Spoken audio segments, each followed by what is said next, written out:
السلام عليكم ورحمة الله وبركاته حبايبي. النهاردة إن شاء الله هنعمل فرخة محشية برز بالخلطة بالكبد والقوانص.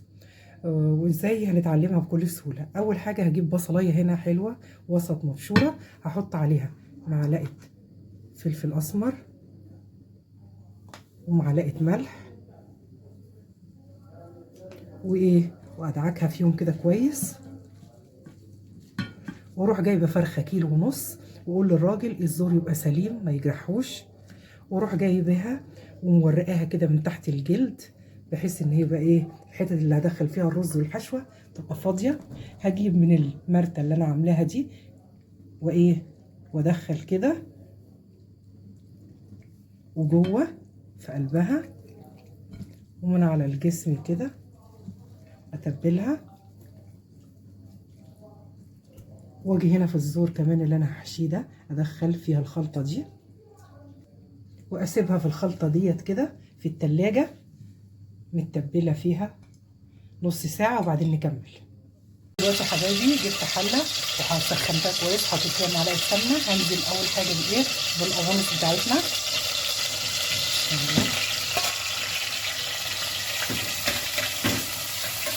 واقعد اشوح فيها كده واغلفها عشان القوانص اول حاجه بتاخد سوا كتير. دلوقتي يا حبايبي اهو اتغلفت، هروح منزله عليها البصلايه تدبل معايا كده وتكمل سواها فيها، ومع البصلايه 4 فصوص كده صغيرين، واقلب كده واسيبها تنزل البصله ميتها وتستوي.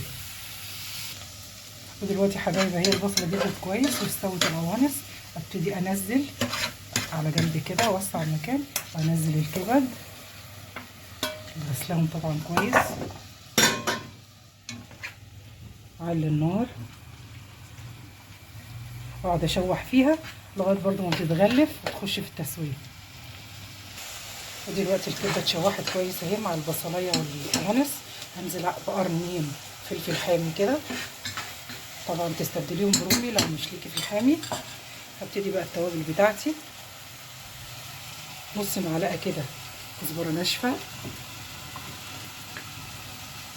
قطع ربع معلقه جنزبيل بودر،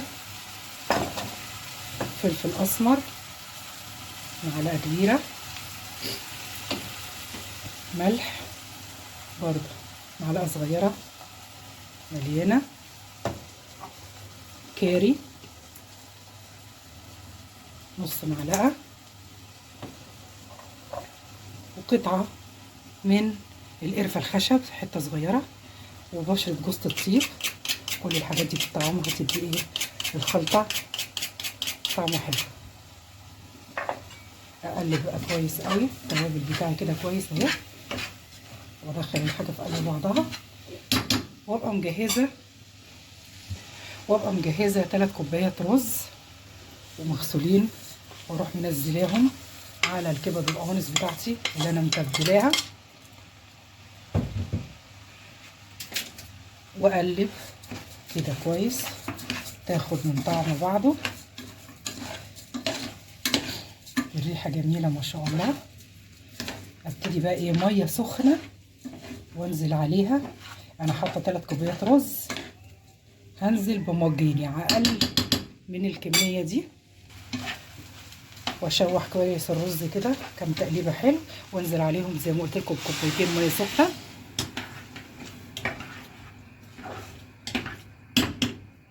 واسيبها تغلي غلوه، اروح موطيه عليها، وبعدين نبتدي نحشي في الفرخه بتاعتنا.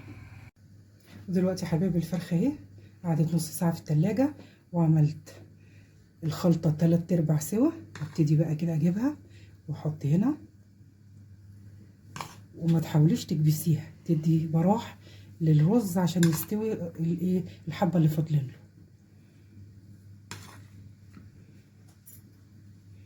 يعني بحط بالمعقول وما بكبسش. ماشي. هبتدي بقى هنا تحت الجلد كده اللي انا مفرغاه بالراحه برضو كده عشان الجلد ما يتهريش، وازق انا بايدي بالجلد لجوه.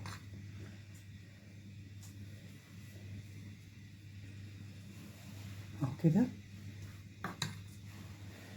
حط هنا كده في الفراغ اللي بين الوراك،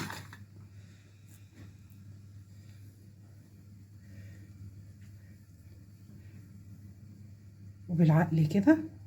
وبعد كده اروح جايبه خلة السنان واقفل على الفرخه تستوي بالجلد كده كويس. في ناس طبعا بتخيط، لا، خلة السنان سريعه وعلى طول كده. بسم الله كده.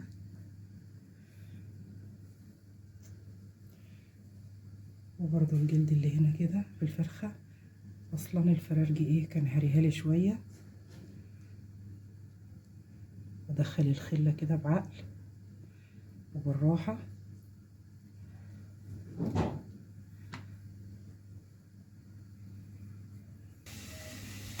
الميه كده بتغلي في الحله، احط عليها بصلايه مقطعه صغير، شويه ورق لورا،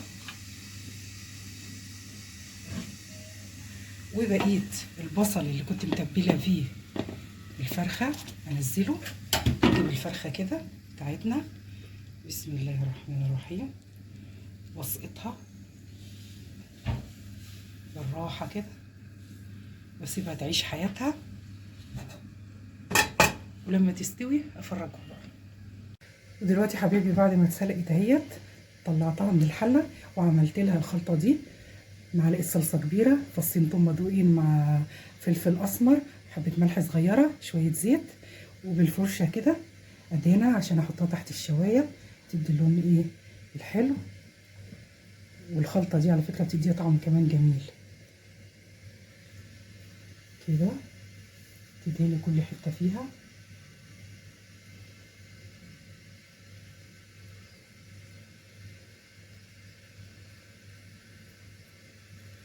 ودلوقتي يا حبايبي اهو الرز حطيته في السرفيس، وجبت شويه معلقه سمنه في قلب الطاسه بتاعتي، ورحت منزله حبه كاجو كان عندي، شويه زبيب شوحتهم وانزلها عليها كده، اوزعها بالراحه. بسم الله. تدي طعم حلو مع الاكله.